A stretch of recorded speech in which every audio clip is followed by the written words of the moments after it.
لله الحمد لله نحمده ونستعينه ونستغفره ونؤمن به ونتوكل عليه ونعوذ بالله من شرور أنفسنا ومن سيئات أعمالنا من يهده الله فلا مضل له ومن يضلل فلا هادي له وأشهد أن لا إله إلا الله وحده لا شريك له وأشهد أن محمدًا عبده ورسوله أرسله بالحق بشيرا ونذيرا وداعيا إلى الله بإذنه وسراجا منيرا أما بعد فإن خير الحديث كتاب الله وخير الهدي هدي محمد صلى الله عليه وسلم وشر الأمور محدثاتها وكل محدثة بدعة وكل بدعة ضلالة وكل ضلالة في النار فأعوذ بالله السميع العليم من الشيطان الرجيم بسم الله الرحمن الرحيم من عمل صالحا من ذكر أو أنثى وهو مؤمن فلنحيينه حياة طيبة ولنجزينهم أجرهم بأحسن ما كانوا يعملون قال النبي صلى الله عليه وسلم المؤمن مرآة المؤمن وقال عليه الصلاة والسلام إنما الأعمال بالنيات وإنما لكل امرئ ما نوى. تمام تعریفیں صلی اللہ تعالیٰ کے لیے ہیں جس نے نبیوں کو مبعوث فرمایا، آسمانی کتابیں نازل فرمایا، آخری نبی محمد عربی صلی اللہ علیہ وسلم کو مبعوث فرمایا اور آخری کتاب ہدایت کے طور پر قرآن مجید نازل فرمایا۔ درود و سلام ہو نبی کریم صلی اللہ علیہ وسلم پر، آپ کے صحابہ کرام، تابعین اور تبع تابعین پر اللہ کی رحمتیں نازل ہو۔ اللہ تعالیٰ ان سب کی دینی خدمات قبول فرمائے اور جنت نصیب فرمائے۔ برادران اسلام، ابھی آپ کے سامنے سورہ نحل کی ایک آیت اور نبی کریم صلی اللہ علیہ وسلم کی 2 حدیثیں رکھی گئیں۔ آیت کریمہ میں اللہ تعالیٰ کا ارشاد یہ ہے من عمل صالحا من ذکر او انثی وهو مؤمن، جو بھی آدمی چاہے مرد ہو یا عورت ہو ایمان کی حالت میں نیک کام کرتے ہیں تو ہم ان کو اچھی بہترین زندگی نصیب کرتے ہیں، پاکیزہ زندگی ہم ان کے لیے نصیب کرتے ہیں، اور آخرت میں بھی ان کے لیے ان کے اعمال کا بہتر سے بہتر بدلہ عنایت کرتے ہیں۔ پیارے نبی علیہ الصلاۃ والسلام نے فرمایا مومن ایک مومن کے لیے آئینے کی مانند ہے، اور ایک موقع پر فرمایا کہ ایمان عمل کا دار و مدار نیتوں پر موقوف ہے، ہر آدمی کو وہی ملے گا جو اس نے نیت کی ہے۔ خاص طور پر آج کے زمانے میں ہر چیز میں انسان مادی نقطہ نظر سے دیکھتا ہے، سوچتا ہے، جبکہ اسلام یہ چاہتا ہے کہ انسان کی سوچ میں، فکر میں، اخلاق میں، عادت میں، ہر چیز میں اسلام غالب ہے، ہر چیز میں اسلام غالب ہے، بلکہ سب سے پہلے اپنی فکر میں، اپنی اصلاح میں بھی انسان بہت زیادہ محنت کرے، اس لیے کہ سب سے زیادہ مشکل کام جو ہوتا ہے انسان کے لیے اپنی اصلاح، نفس کی اصلاح، نفس کی تربیت، نفس کو تابع کرنا شریعت کے، یہ سب سے بڑا مشکل کام ہوتا ہے۔ دوسروں کو سنوارنا، سدھارنا یہ بہت آسان ہوتا ہے، لیکن جہاں ہماری اپنی غلطیاں سامنے آتی ہیں، اپنی نفس کی اصلاح کا معاملہ آتا ہے تو ہزار تعویلات ہمارے سامنے آ جاتے ہیں۔ تو انسان جو خصوصاً اپنی خامیوں پر اس کی نظر نہیں ہوتی، تو اسی لیے خاص طور پر رسول اللہ صلی اللہ علیہ وسلم نے فرمایا کہ خاص طور پر دنیا کے اندر ایک مومن اور ایک مومن کے لیے خاص طور پر آئینہ ہے، جو خوبیاں اس کے سامنے نظر آتی ہیں اسے بھی بیان کرتا ہے، جو خامیاں نظر آتی ہیں اسے بھی بیان کرتا ہے۔ بلکہ مومن جو آئینے کی طرح اتنی ہی خامی بیان کرے جتنا کہ اس کے اندر موجود ہے، نہ بڑھانے کی ضرورت ہے نہ گھٹانے کی ضرورت ہے، بلکہ ایک مومن اور ایک مومن کی اصلاح کے لیے خصوصاً رازداری کا معاملہ بہت اہم اور ضروری ہے۔ جس طرح آپ اپنا چہرہ آئینے میں دیکھتے ہیں تو آپ کا جو عیب ہے، آپ کے اندر جو نقص ہے، آئینہ بڑی رازداری کے ساتھ آپ ہی کو بتاتا ہے۔ جو آدمی دیکھتا ہے اس کو اس کا عیب نظر آتا ہے، دوسرا آدمی جو نہیں دیکھا اس کو وہ آئینہ جو ہے اس کا عیب دوسروں کو نہیں بتاتا۔ تو رازداری کا معاملہ بھی مطلوب ہوتا ہے۔ اصلاح کے لیے، خصوصاً نفس کی اصلاح کے لیے، شخصیتوں کی اصلاح کے لیے، اپنی فکر، اپنی اصلاح کو، اپنے نظریات کی تبدیلی کے لیے، خصوصاً اسلامی فکر لانے کے لیے جد و جہد کرنے کی ضرورت پڑتی ہے۔ اسلام یہ چاہتا ہے کہ ظاہر جس طرح ہمارا پاک صاف ہے، باطن بھی پاک صاف ہو، نفس بھی سب سے پہلے پاک صاف ہو جائے، اس لیے کہ سب سے اہم معاملہ نیتوں کی اصلاح ہوتی ہے۔ اسلام یہ چاہتا ہے کہ ہمارا دل پاک ہو، صاف ہو، شفاف ہو، آئینے کی طرح۔ جب تک ہمارا دل پاک صاف اور شفاف نہیں ہوگا، نیکیاں اس جگہ میں بیٹھ نہیں سکتی، سمو نہیں سکتی۔ خصوصاً جو ہے ایک چیز نیکی کے طور پر آپ اپنانا چاہتے ہیں تو برائیوں کو چھوڑنا ہی پڑتا ہے۔ تو برائیوں کو چھوڑنے کے لیے اپنے خامیوں پر بھی نگاہ ہونا ضروری ہے۔ خصوصاً ہمارے دلوں کے اندر یہ کینہ، یہ کپٹ، حسد، بغض، عداوت، اس طرح کی ہزاروں بیماریاں ہیں جو دلوں کی بیماریاں کہلاتی ہیں۔ ان بیماریوں سے اپنی اصلاح بہت ضروری ہے۔ اسلام ہر نقطہ نظر سے اصلاح کرنا چاہتا ہے کہ ہمارے آپس کے سلام کا جو طریقہ ہے، اس سلام کے پیچھے بھی ہماری اصلاح مقصود ہے۔ جیسا کہ حدیث میں فرمایا آپ صلی اللہ علیہ وسلم نے، کیوں نہ میں بتاؤں آپ لوگوں کا ایسا عمل، اگر آپ وہ کرنے لگو گے تو آپس میں محبت پیدا ہوگی، اور تم لوگ آپس میں محبت کرنے لگو گے، اور محبت کے نتیجے میں آپس میں جنت تک بھی پہنچ جاؤ گے۔ فرمایا، صحابہ اکرام نے پوچھا یا رسول اللہ بتائیے وہ کون سا عمل ہے؟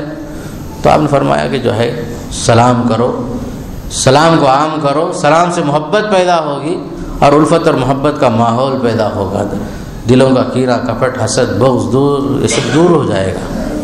اس لیے کہ سلام کا مقصود ہی یہی ہے کہ میرا دل آپ کے لیے بالکل صاف اور شفاف ہے، میں آپ کے لیے برائی نہیں چاہتا، آپ کے حق میں خیر خواہ ہوں، میں آپ کا کوئی بھی جو ہے نقصان اپنے لیے برداشت نہیں کر سکتا۔ جس طرح میں اپنے نقصان کو برداشت نہیں کروں گا، اسی طرح آپ کو بھی میں نقصان نہیں پہنچاؤں گا۔ اس لیے کہ سلامتی چاہتا ہوں آپ کے لیے بھی۔ السلام علیکم۔ اس طریقے سے ہمارا ہر کام جو خاص کر شریعت کی نظر میں مقصود اور مطلوب ہے کہ سلامتی کے ساتھ ہر کام ہو، ہر کام میں سلامتی۔ تو اس سے پہلے، سب سے پہلے ہم دوسروں کی اصلاح سے پہلے اپنے نفس کے اندر جو خامیاں ہیں اسے ٹٹولنے کی کوشش کریں۔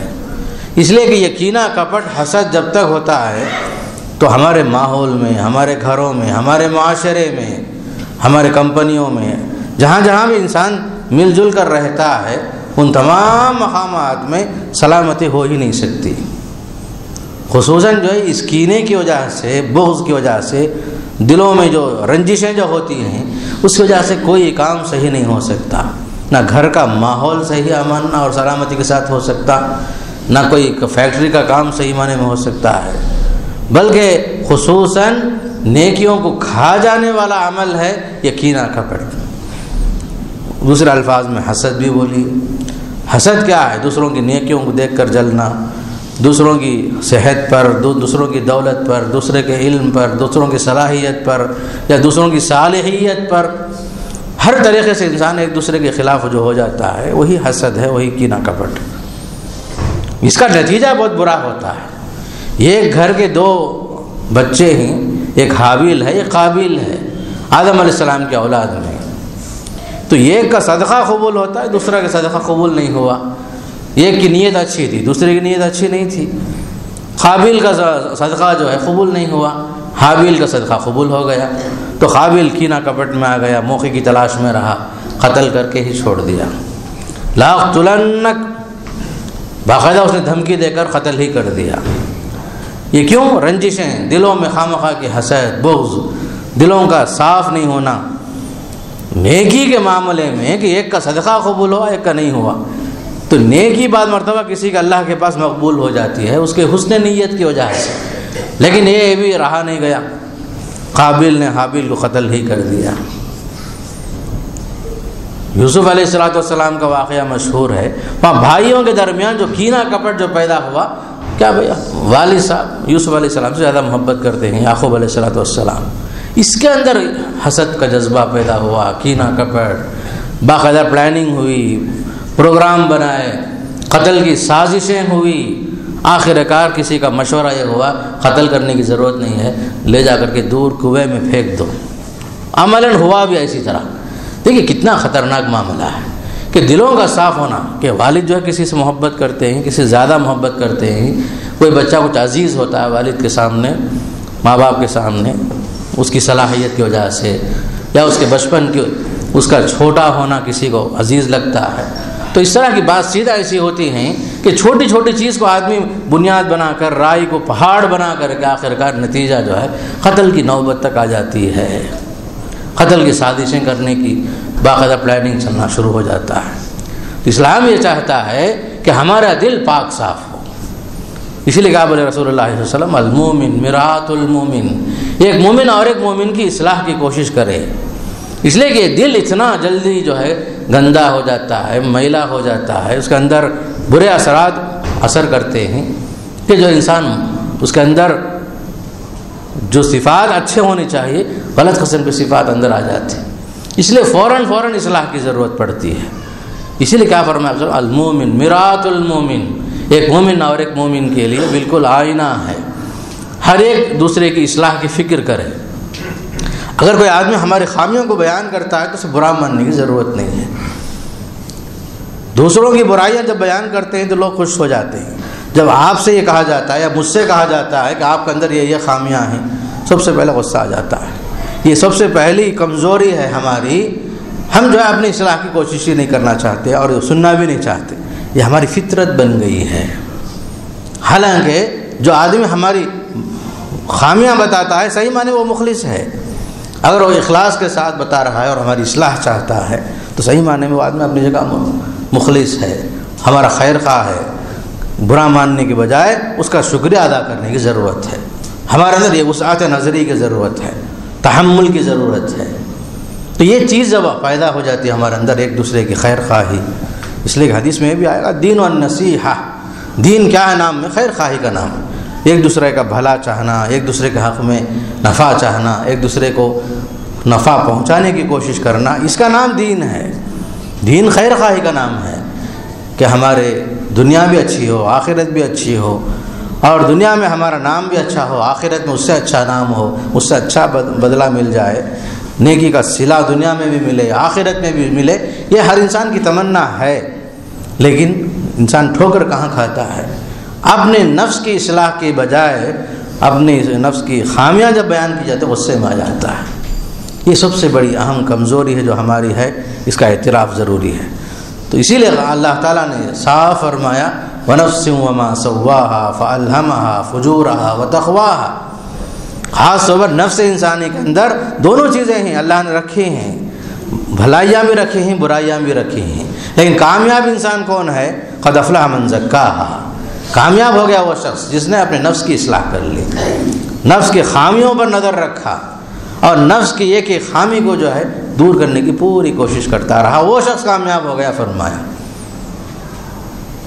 قرآن مجید کے اندر سورہ حشر میں انصار کا تذکرہ آتا ہے، مدینے کے انصار کا، پھر اس کے بعد مہاجرین کا تذکرہ آتا ہے۔ تو مہاجرین کے تذکرے میں خصوصاً جو دعا آتی ہے قابل غور ہے۔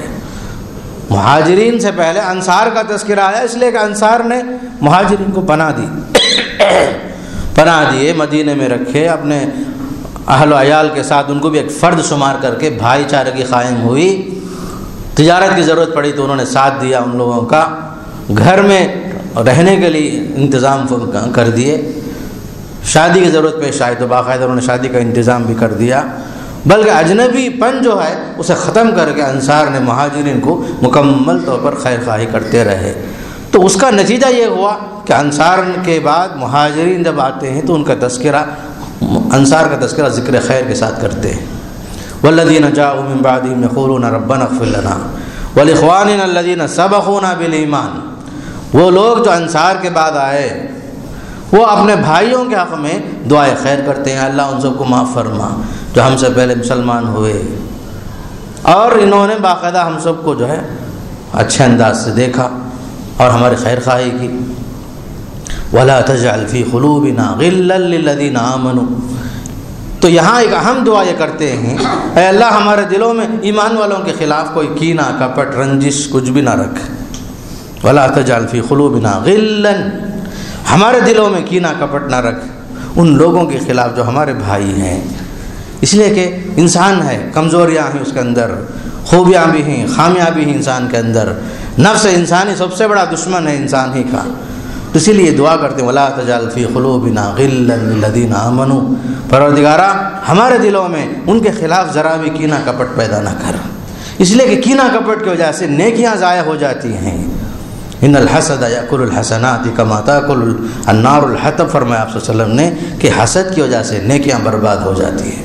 جس طرح آگ لکڑیوں کو جلا کر کے راکھ بناتی ہے، وہی حال کینہ کپٹ حسد ان سب کا انجام یہی ہوتا ہے.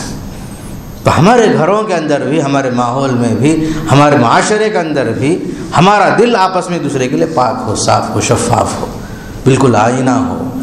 ہم چار جب مل کر بیٹھتے ہیں تو پانچواں جو ہے کوئی دوسرا باہر کا آدمی ہوتا ہے موضوع، اس کے خلاف ہماری باتیں شروع ہو جاتی ہیں. ہم اس میں مبتلا ہیں، چاہے علم والا ہو یا علم کے بغیر بھی ہو. یہ ہر انسان کے اندر یہ کچھ کمزوری ہے، اسے ماننا پڑے گا. ہم بلا ضرورت کسی پر تبصرہ کرنے، کسی کے خلاف شکایت، کسی کے خلاف رنجش، یہ ساری چیزیں ہمارے اندر جو پیدا ہوتی ہیں، وجہ کیا ہے؟ اس کا ایمان کی کمزوری. اور ہم سوچے سمجھے بغیر بہت ساری بیکار باتوں میں ملوث ہو جاتے ہیں، نیکیاں ضائع ہو جاتی ہیں. اس سے کیا ہوتا ہے؟ انسان کی نیکیاں تباہ و برباد ہو جاتی ہیں. اس طریقے سے آگ جو ہے بڑے سے بڑے لکڑیوں کے ڈھیر کو جلا کر کے خاک بنا دیتی ہے، راکھ بنا دیتی ہے. اسی طرح اس کا حال بھی ہے، یہ کینہ کپٹ کی وجہ سے، بغض کی وجہ سے. خاص طور پر ہمارا ایمان جو ہے کمزور سے کمزور ہو جاتا ہے. اللہ تعالیٰ سورہ ہجر میں جنتیوں کی جہاں صفات بیان فرماتا ہے، وہاں خصوصاً اس صفت کا بیان فرمایا وَنَزَعْنَا مَا فِي صُدُورِهِم مِّن غِلٍّ إِخْوَانًا عَلَىٰ سُرُرٍ مُتَقَابِلِينَ. جب یہ لوگ جنت میں پہنچیں گے متقی پرہیزگار، ہم ان کو بہترین ٹھکانے میں ٹھکائیں گے. ان کے دلوں سے ہم رنجشوں کو، کینہ کپٹ کو نکال دیں گے. وَنَزَعْنَا مَا فِي صُدُورِهِم مِّن غِلٍّ. ان کے دلوں میں جو کینہ ہے، کپٹ ہے، بغض ہے، ایک دوسرے کے خلاف جو عداوت ہے، دشمنی ہے، وہ سب نکال کے پھینک دیں گے. نتیجہ یہ ہوگا کہ یہ لوگ آپس میں بھائی بھائی بن کر ایک دوسرے کے سامنے آمنے سامنے بیٹھ کر باتیں کریں گے. ان کی ملاقاتیں ہوں گی، ان کی نشستیں ہوں گی جنت میں. خصوصاً یہ چیز مطلوب ہے ہمارے اندر کہ اللہ تعالیٰ ہم سے یہی چاہتا ہے اس قرآن کے اس پیغام کے اندر، قرآن کی آیت میں، کہ ہمارا دل پاک صاف ہو، ہمارا کینہ کپٹ، یہ ساری چیزیں جو دنیا کے اندر ہیں ان سے پاک صاف ہو جائیں. اس لیے کہ نیکیاں ضائع ہو جاتی ہیں، تباہ و برباد ہو جاتی ہیں. اور خصوصاً جو اللہ نے جو فرمایا من عمل صالحا من ذکر او انثى وهو مؤمن فلنحيينه حیاتا طیبہ. جو آدمی ایمان کے حالت میں نیک عمل کرتا ہے، اچھا عمل کرتا ہے، چاہے مرد ہوں یا عورت جو بھی ہوں، تو ہم اسے بہترین اور عمدہ زندگی نصیب کریں گے دنیا کے اندر.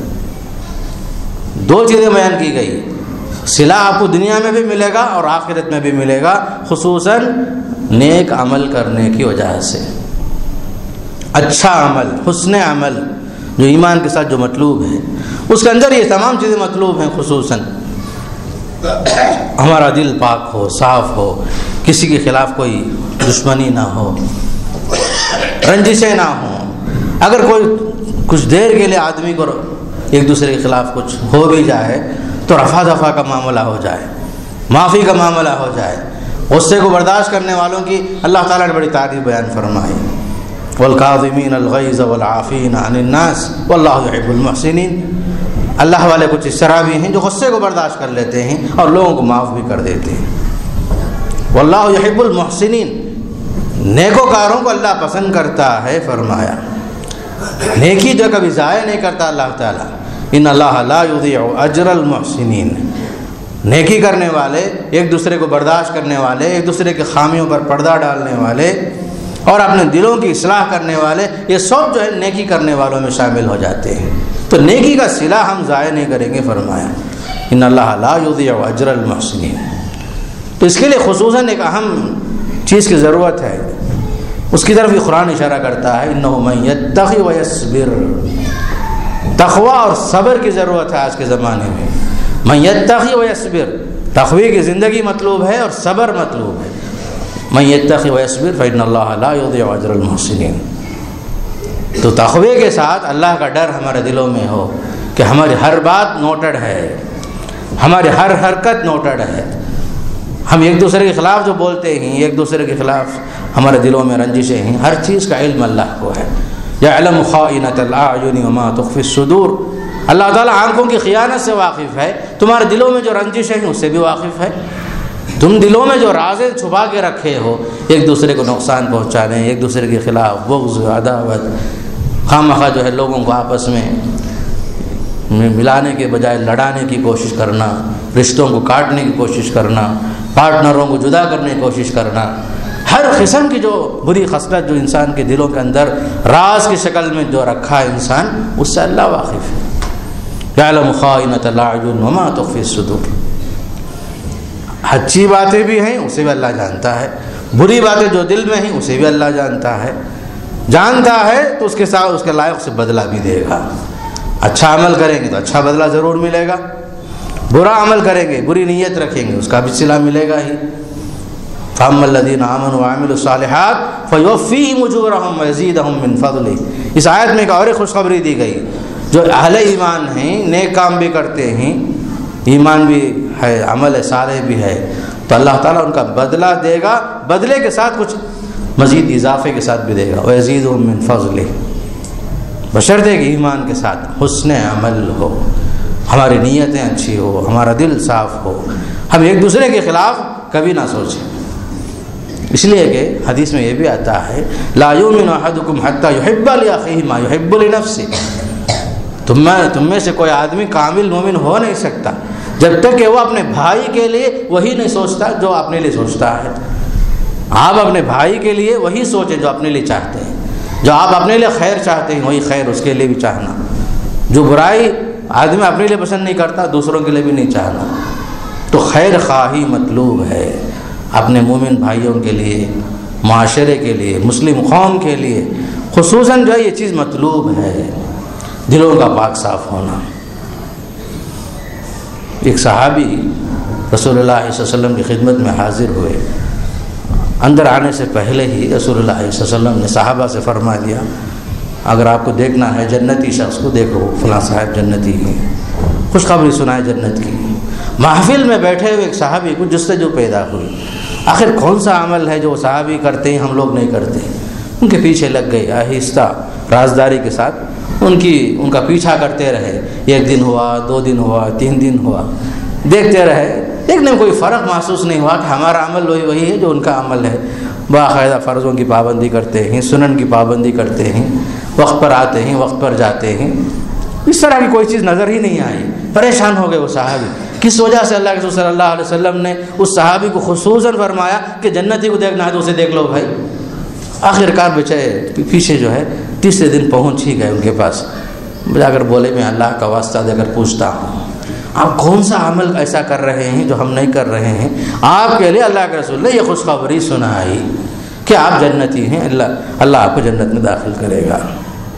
وہ صحابی جو خاموش رہے، انہوں نے کہا میرا کوئی بڑا عمل نہیں ہے بھائی، جو عمل آپ لوگ کر رہے ہیں میں بھی وہی کر رہا ہوں، لیکن میرے دل میں ایک چیز ہے میرے پاس، میں یہ چاہتا ہوں کہ میرا دل کسی کے خلاف، میرے دل میں کسی کے خلاف رنجش نہ ہو، کینہ نہ ہو، کپٹ نہ ہو۔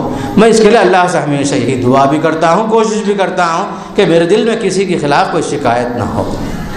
تو بعد میں ان کو سمجھ آیا صحیح معنی میں یہی چیز ہے جو آپ صلی اللہ علیہ وسلم نے فرمایا کہ یہ شخص جنتی ہے، دل پاک ہے، صاف ہے، آئینہ ہے، شفاف ہے، دل میں کوئی رنجش نہیں ہے، کسی کے خلاف کوئی شکوہ نہیں ہے، شکایت نہیں ہے۔ اگر شکوہ شکایت کی ضرورت بھی پڑی تو لوگوں سے شکایت کرنے کے بجائے اللہ کے دربار میں ہاتھ اٹھا دیے۔ انما اشکو بثی وحزنی الی اللہ، حضرت یعقوب علیہ السلام کے انداز میں شکایت بھی جو ہے لوگوں سے نہیں کر رہے ہیں بلکہ اللہ تعالیٰ سے، پروردگار میرے لیے یہ ضرورت ہے، یہ ضرورت ہے، یہ ضرورت ہے۔ یعقوب علیہ السلام نے دنیا سے کوئی شکایت نہیں کی۔ ایک ساتھ دو بیٹے جو غائب ہو گئے، غائب کر دیے گئے، اور الٹا جو ہے بیٹوں نے باپ کو جو ہے ڈانٹنا شروع کر دیا۔ اب بار بار یوسف کا تذکرہ کرتے ہی رہتے ہیں، آپ یاد کرتے کرتے ختم ہی ہو جائیں گے، ہلاک ہو جائیں گے، آپ خام مخواہ انہیں کو یاد کرتے رہتے ہیں۔ اس طرح جو تانا دیتے تھے یعقوب علیہ السلام کو، یوسف علیہ السلام کے بھائی لوگ کہتے تھے آپ انہیں کو یاد کرتے کرتے ختم ہی ہو جائیں گے۔ اتنی جو ہے کوفت ہوتی تھی یعقوب علیہ السلام کو، لیکن زبان پر کوئی شکایت نہیں کرتے تھے، بس یہی کہتے تھے انما اشکو بثی وحزنی الی اللہ، میں اپنے رنج و غم کی شکایت اللہ کے دربار میں رکھتا ہوں۔ وفوض امری الی اللہ، میں اپنا معاملہ اللہ کے حوالے کر دیتا ہوں۔ مسائل پیدا ہوتے ہیں تو اس کا حل بھی اللہ ہی کے پاس ہے۔ تو یہ کیفیت صحابہ کے اندر پیدا ہو گئی، یہی ہے خاص طور پر مطلوب۔ رنجشیں ہوتی ہیں، شکوہ ہوتے ہیں، شکایتیں ہوتی ہیں، تو اس کا ازالہ کیسے ہوگا؟ تو اس کے ازالے کی صورت ہے کہ صبر کی صورت، صبر کے ساتھ جو آدمی رہتا ہے، تقوی کی کیفیت پیدا ہو جاتی ہے اور اپنا معاملہ اللہ کے حوالے کر دیتا ہے، تو نتیجے میں آدمی جنتی بن جاتا ہے۔ تو پیارے نبی صلی اللہ علیہ وسلم نے اسی خصوصیت کی بنیاد پر فرمایا کہ فلاں صحابی کو دیکھو، جنتیوں میں سے اگر کسی کو دیکھنا ہے تو فلاں کو دیکھو۔ تو اس طریقے سے یہ چیز مطلوب ہے، ہمارا دل صاف ہو، شفاف ہو۔ اگر اللہ تعالیٰ کسی کو صحت سے نوازا ہے، علم سے نوازا ہے، صلاحیت سے نوازا ہے، صالحیت سے نوازا ہے، یہ سب ذالک فضل اللہ یؤتیہ من یشاء، تو آدمی جو ہے ان کے خلاف اپنے دل میں رنجش رکھنے کے بجائے اللہ سے مانگے، ہر چیز اللہ سے مانگے، یہاں تک کہ نمک بھی اگر ضرورت پڑی تو حدیث میں آتا ہے وہ بھی اللہ سے مانگو، چپل کی پٹیاں ٹوٹ گئی ہیں وہ بھی اللہ سے مانگو۔ ہاں، ہمارا تعلق اللہ سے اتنا گہرا ہو کہ ہر چیز آپ اللہ سے مانگیں۔ حدیث میں آتا ہے کہ بندہ جب مانگتا ہے اور خالی ہاتھ لوٹانے سے مجھے شرم آتی ہے، بندہ مانگتا ہے پھر میں اس کی مطلوبہ ضرورت پوری نہ کروں۔ حدیث میں آتا ہے بندہ ہاتھ اٹھا کے مانگتا ہے، مرادیں مانگتا ہے، ضرورتیں مانگتا ہے، اور مجھے یہ شرم آتی ہے کہ بندے کے ہاتھ کو خالی ہاتھ کیسے لوٹاؤں۔ تو اس طریقے سے ہمارے اندر جو چیزیں، جو کمی ہے، اس کمی کو جاننا ضروری ہے۔ اگر کوئی آدمی تنہائی میں سمجھا رہا ہے، اس کمی کو محسوس کرتے ہوئے اپنی اصلاح کی کوشش کرنا سب سے اہم فرض ہے۔ اصلاح کا طریقہ بعض مرتبہ غلط بھی ہوتا ہے، اس وجہ سے نتیجہ بھی برا ہوتا ہے۔ بعض مرتبہ اصلاح کی نیت تو ہوتی ہے لیکن طریقہ غلط ہوتا ہے۔ مثال کے طور پر کوئی آدمی شرابی ہے، کبابی ہے، بے نمازی ہے، فلاں ہے، اسے 4 آدمی کے سامنے اگر آپ ڈانٹنا شروع کر دیں گے تو نتیجہ جو ہے صحیح نہیں نکلے گا۔ اگر آپ اس کے صحیح معنی میں خیر خواہ ہیں، اسے تنہائی میں سمجھائیے۔ 4 آدمی کے سامنے عزت کا معاملہ بھی ہوتا ہے، بعض مرتبہ آدمی غیرت میں آ جاتا ہے، غیرت کی وجہ سے معاملہ الٹ جاتا ہے، معاملہ اصلاح کے بجائے فساد کے لیے آدمی تیار ہو جاتا ہے۔ اس لیے رازداری کے ساتھ، جس طرح کی حدیث میں کہا ہے المومن مرآۃ المومن، ایک مومن اور ایک مومن کے لیے آئینہ ہے۔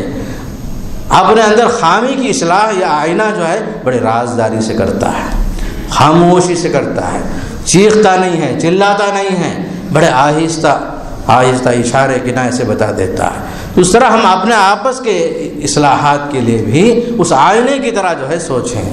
اس لیے اللہ رسول نے تشبیہ دی، ایک مومن اور ایک مومن کے لیے آئینہ ہے۔ اور حدیث میں یہ بھی آتا ہے الدال علی الخیر کفاعلہ، آپ ایک دوسرے کی اصلاح کرنا چاہتے ہیں، بھلائی کے راستے پر لگانا چاہتے ہیں، تو اس کا نتیجہ جو بہت اچھا نکلتا ہے۔ وہ آدمی اگر صحیح راستے پر چلتا ہے تو اس میں آپ کو اجر و ثواب برابر ملتے رہتا ہے۔ جس شخص نے کسی کی صحیح رہنمائی کی تو گویا کہ اس نے صحیح عمل کرنے والے کی طرح اجر کو پا لیا۔ ہماری اصلاح کی وجہ سے، ہماری کوششوں سے کہیں معاملہ جو بگڑنے والا تھا صحیح ہو گیا، اس کا نتیجہ یہ ہوگا کہ آدمی کو نیکی کا صلہ مل جاتا ہے۔ گھر سے کہ صرف مشورہ دیا، کسی کی اصلاح کے لیے چند باتیں بتایا۔ اب اس جگہ میں آپ اس حدیث کو رکھ کر سوچ کے دیکھیے، رسول اللہ صلی اللہ علیہ وسلم فرمایا الکلمۃ الطیبۃ صدقہ، بھلی بات بولنا بھی صدقہ ہے، بھلی بات بولنا، اچھی بات بولنا بھی صدقہ ہے۔ بھلی بات بولنے کے لیے بھی سلیقہ چاہیے، اچھی بات بولنے کے لیے بھی جو ہے ذرا رویہ نرم رویہ ہو، حاکمانہ انداز نہ ہو، ڈانٹ ڈپٹ نہ ہو۔ عام طور پر بچوں کی تعلق سے بچوں کی تربیت میں بڑوں کو شکایت ہوتی ہے، ہمارے بات نہیں مانتے، فلاں نہیں مانتے، فلاں نہیں مانتے۔ وجہ یہ ہے کہ آپ یہ بھی ذرا سوچ کے دیکھیے ہمارا طریقہ کیا ہے۔ 4 بچوں کے سامنے 5ویں بچے کو اگر آپ زور سے چیخ کر، چلا کر، ڈانٹ کر، ڈپٹ کر جو ہے اسے اصلاح کرنا چاہیں گے تو اصلاح نہیں ہوگی۔ اسے تنہائی میں بلا کر سمجھائیے، اسے اچھے انداز سے سمجھائیے۔ آپ ذرا اس جگہ میں اس سورہ طٰہٰ کی آیتوں کو سامنے رکھ کر دیکھیے، فرعون جیسا بڑا ظالم، فرعون جیسا متکبر، فرعون جیسا خدائی کا دعویٰ کرنے والا مغرور، دنیا کے اندر کسی نے فرعون کی طرح دعویٰ ہی نہیں کیا۔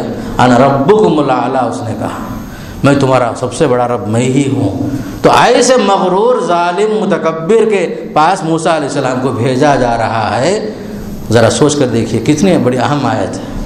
موسیٰ علیہ السلام کو اور حضرت ہارون علیہ السلام دونوں کو بھیجا جا رہا، جائیے جا کر اسے سمجھائیے۔ اذهبا الی فرعون انہ طغی، جاؤ فرعون کے پاس، وہ سرکش ہو گیا ہے۔ فقولا له قولا لینا لعلہ یتذکر او یخشی، جا کر کے ذرا نرمی سے بولو۔ مخاطب کون ہے؟ ظالم، جابر، متکبر، مغرور، وقت کا سب سے بڑا ظالم۔ اس سے جو ہے بات کرنے کا سلیقہ اللہ تعالیٰ سکھا رہا ہے، جا کر کے نرمی سے بات کرو اس سے، شاید کہ وہ نصیحت حاصل کر لے۔ کتنی بڑی بات دیکھیے، آپ کی نرمی کا اثر یہ ہو شاید وہ نصیحت قبول کر لے، شاید اس کے دل میں اللہ کا ڈر پیدا ہو جائے۔ تو ایسے قرآن جو ہے ہمیں سکھا رہا ہے کہ نرم رویے کی وجہ سے، نرم گفتگو کی وجہ سے، شیریں زبان کی وجہ سے اصلاح کا طریقہ ممکن ہے۔ اصلاح کے لیے بھی طریقے ہوتے ہیں، تو والدین کو جو یہ سمجھنا ضروری ہے۔ بچہ بے نمازی ہے، فلاں ہے، فلاں ہے، سب اپنی جگہ پہ صحیح ہے، لیکن ہمارا سمجھانے کا طریقہ کیسا ہے؟ پیار سے، محبت سے، چیخ کر چلا کر اگر آپ سمجھائیں گے تو فائدہ نہیں ہوگا۔ لیکن طریقہ نبوی کیا ہے؟ پیار اور محبت سے سمجھاتے تھے آپ صلی اللہ علیہ وسلم۔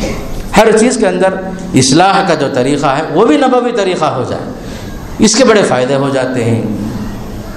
جیسا کہ مشہور واقعہ بار بار آپ لوگ سنے ہوں گے، لیکن اس لیے میں آپ کو یہ واقعہ بھی سامنے رکھتا ہوں تاکہ اصلاح کا طریقہ ہمارے پاس ذہن میں بیٹھ جائے۔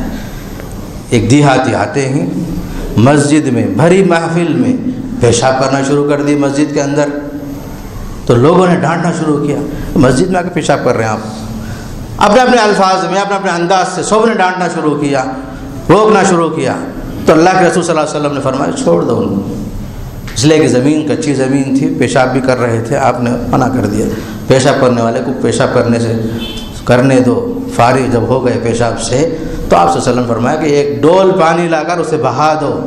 پھر اس کے بعد بولے جس نے پیشاب کیا تھا اس سے، یہ مسجد ہے بھائی، یہاں جو ہے نمازیں پڑھی جاتی ہیں، ذکر و اذکار کا موقع ہے، اللہ کی یاد یہاں ہوتی ہے، تلاوت قرآن کا مقام ہے، سبھی یہاں جو ہے لا یصلح فیہا، یہاں پیشاب وغیرہ کرنا مناسب نہیں ہے۔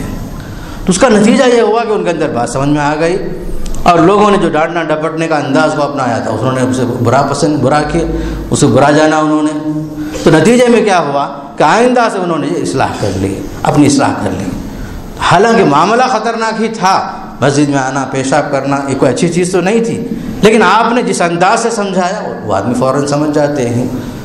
پھر اسی طریقے سے نماز میں آ کر شروع میں جب نماز فرض ہوئی تھی، صحابہ کرام آپس میں نماز میں بات کر لیتے تھے، آ کر پوچھتے تھے کتنی رکعت ہوئی، 1 رکعت 2 رکعت، بعد میں آنے والے پوچھ لیتے تھے، جواب بھی مل جاتا تھا۔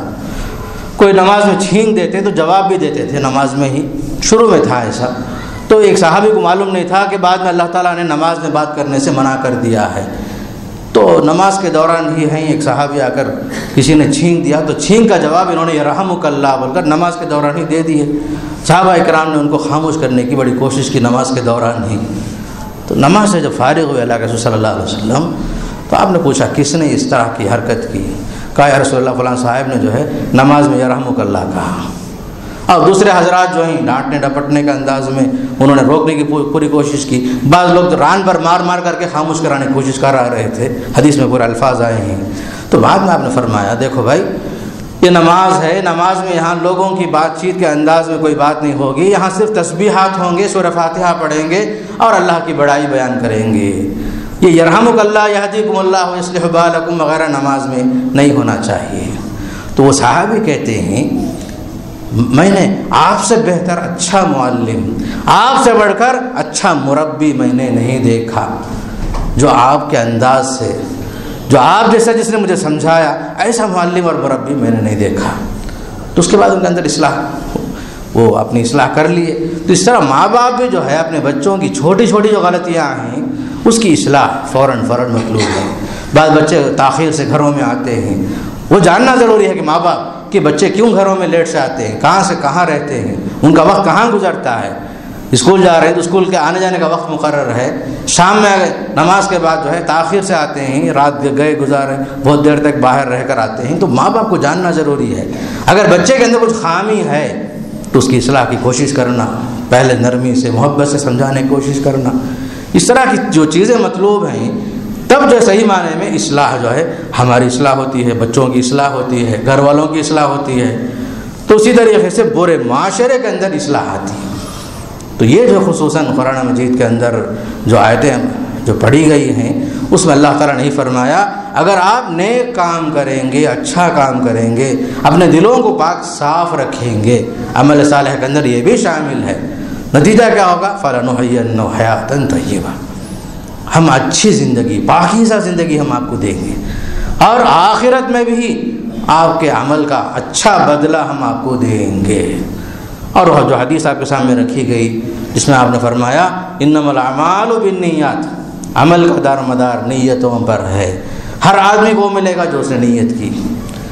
آپ کی نیت اچھی ہے اچھا بدلہ ملے گا, آپ کی نیت بری ہے, دلوں میں رنجشیں ہیں, فلاں ہیں, بظاہر آپ نیکی کا تصور, نیکی کا دعویٰ کرتے ہیں تو نتیجہ کچھ بھی حاصل نہیں ہوگا.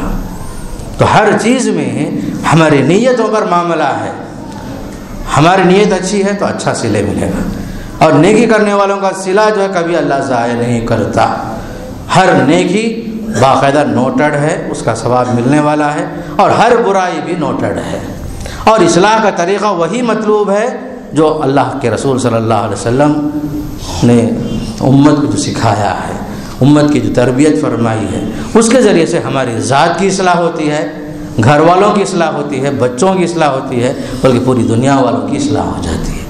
اللہ تعالیٰ کے خاص طور پر اللہ کے رسول صلی اللہ علیہ وسلم کی ایک دعا ہے, اب ہمیشہ دعا پڑھتے تھے, اللہم اجعل فی قلبی نورا وفی بصری نورا وفی عینی نورا, اے اللہ میرے دل میں نور بھر دے, میرے آنکھوں میں, میرے دل میں, میرے کان میں, میرے پورے جسم میں, میرے اوپر, میرے نیچے, میرے دائیں, میرے بائیں. پوری حدیث میں باقاعدہ آپ صلی اللہ علیہ وسلم یہ دعا کریں پروردگار نور ایمان بھر دے, نور ایمان سے میرے دل کو معمور کر دے. اس حدیث کو بڑی جامع انداز سے آپ سوچ کے دیکھیے کتنی بڑی اصلاح کے لیے اہم طریقہ ہے. یہ بھی ایک دعا, اے اللہ میرے دل میں نور بھر دے, میرے آنکھوں میں, میری کانوں میں, میرے دائیں, میرے بائیں, میرے اوپر, میرے نیچے. پورے الفاظ میں یہی الفاظ آئے ہیں. آپ صلی اللہ علیہ وسلم نے خصوصاً ایک چیز کے لیے بھی دعا فرمائی, اللہم اجعل فی قلبی نورا فی بصری نورا وفی عینی نورا.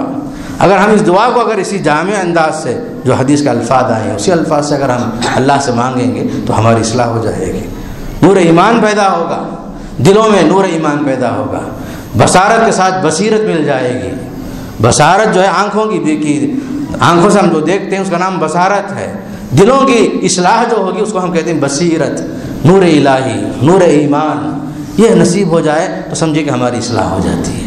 اللہ سے دعا ہے کہ اللہ تعالی ہم سب کی ظاہر اور باطن کی اصلاح فرمائے, ہمارے دلوں میں اللہ تعالیٰ الفت اور محبت پیدا فرمائے, ہر قسم کے رنجشوں سے دل کی بیماریوں سے اللہ ہماری حفاظت فرمائے. اللہ تعالیٰ ہمارے لیے ایمان کے خاطر آپس میں ملنے کی توفیق نصیب فرمائے. اللہ تعالیٰ ہمارے دلوں میں اللہ کے لیے ملنے کی توفیق نصیب کرے, اور ہماری دوستیاں، دشمنیاں، ہر چیز اللہ کے خاطر ہو۔ اللہ تعالی ہم سب کو قرآن پڑھنے کی توفیق نصیب فرمائے، قرآن سمجھنے کی توفیق نصیب فرمائے، قرآن اور حدیث پر عمل کی توفیق نصیب فرمائے، جب تک باقی رکھے قرآن اور حدیث کو اپنی زندگی میں دستور عمل بنا کر زندگی گزارنے کی توفیق نصیب فرمائے۔ ربنا تقبل منا انک انت السمیع العلیم وتب علینا انک انت التواب الرحیم۔